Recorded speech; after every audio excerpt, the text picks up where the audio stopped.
This is a story called The Little Monsters, Chapter 175.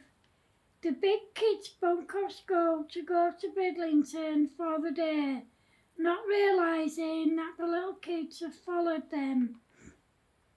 It's a school day, and as always, the big kids don't want to go to school. When Grumpy thinks the little kids can't hear him, he says to the rest of the gang, "It's too warm to spend the day in a stuffy classroom. Let's not go to school today. Let's go somewhere instead." "Where are you thinking of going, Grumpy?" asked Bumpy. Excuse me. "Well, I was thinking of going to the seaside for the day, but I can't decide which place to go to," answered Grumpy. "I know. We haven't been to Bridlington for ages, so why don't we go there?" said Creeper. "Yeah, that's a great idea.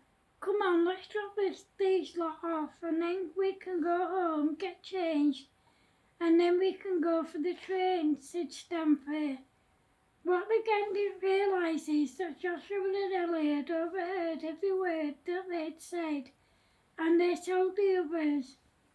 As soon as the big kids dropped them at the school gates and walked away, the little kids made sure that there was no teachers there and followed them, discreetly of course.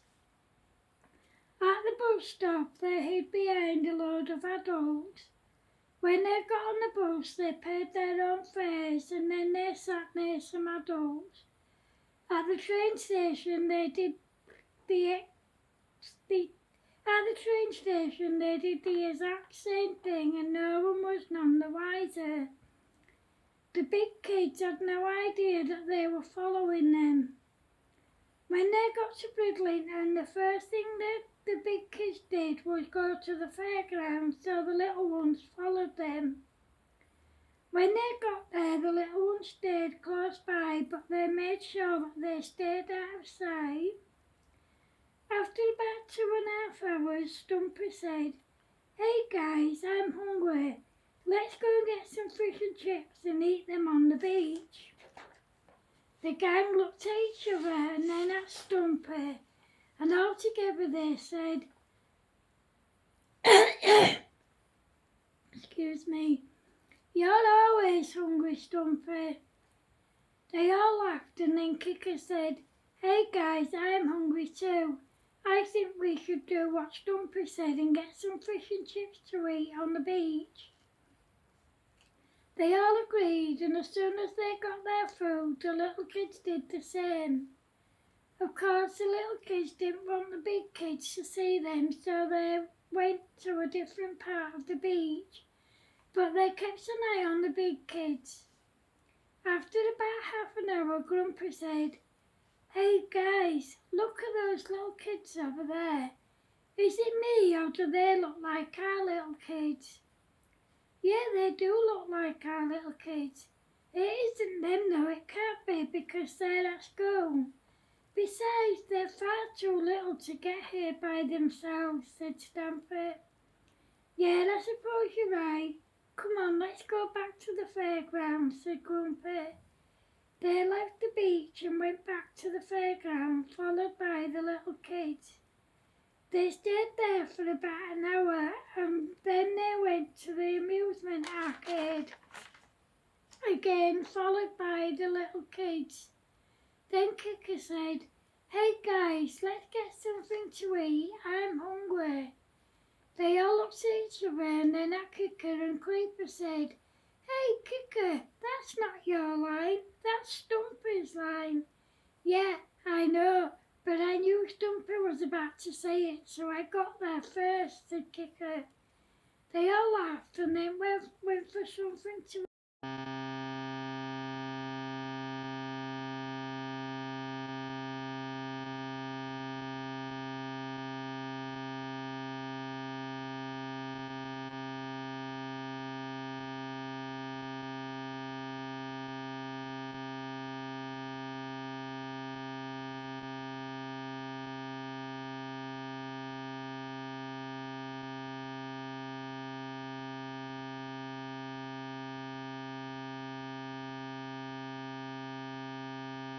said Creeper.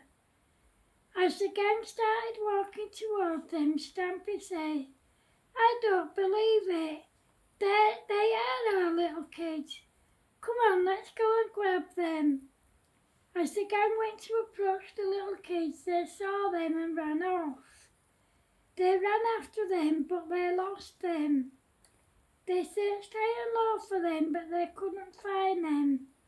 Then Kicker's mum phoned and she said to her, Kicker, we know you kids haven't been to school today, but neither have the little ones, and we can't find them anywhere. They're here, Mum.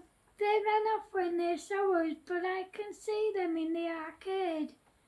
Well, you better grab them and get the next train home because you kids are in so much trouble, said Kicker's mum.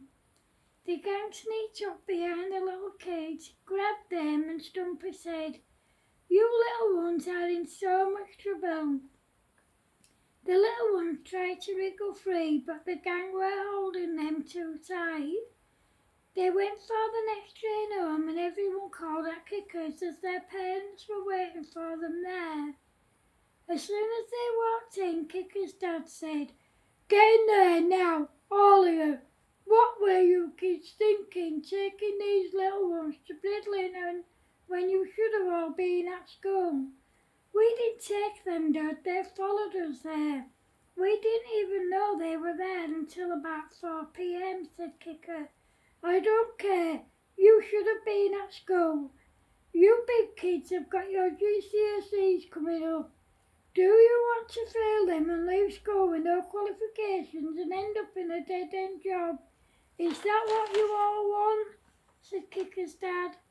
No, Dad, that's not what we want, but why should we sit in a stuffy classroom all day when we can go out and enjoy the sun and ourselves, said Kicker.